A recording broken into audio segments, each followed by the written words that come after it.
And then somebody said, what are your thoughts on the King James 21st century or the easy to read King James?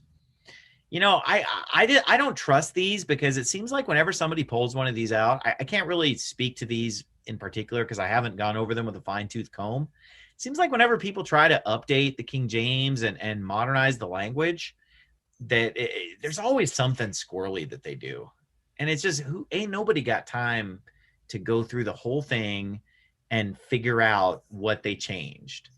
You know, the King James is reliable because we've had 400 years to look at it with a microscope. And so we know that it's right. It stood the test of time. It's tried and true. Whereas if something new comes out, you know, easy to read King James, 21st century King James, in theory, if it actually didn't change any meanings, then I would say it's fine. You know, if it just modernized the language, and Pastor Jimenez said the same thing in New World Order Bible versions.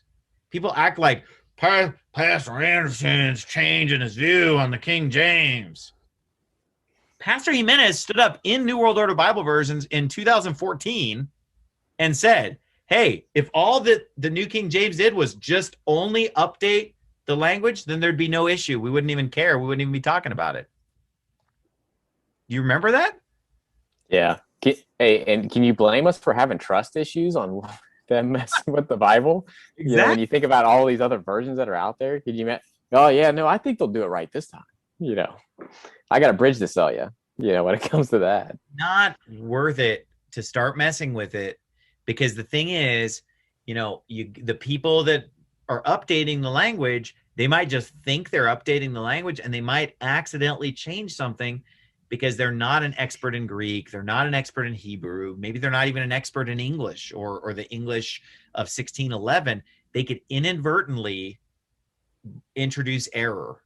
And so the King James ain't broke, so don't fix it. Just leave it the way it is. It's fine. Now, here's the thing. 200 years from now or something, 500 years from now, if the language changes dramatically and it gets to where people can't understand the King James anymore, then you're going to have to update it, lest we be like Catholics or something, you know, doing it in Latin when everybody speaks Spanish. You know, once Latin had turned into a totally different language, Spanish, you got to translate it into Spanish.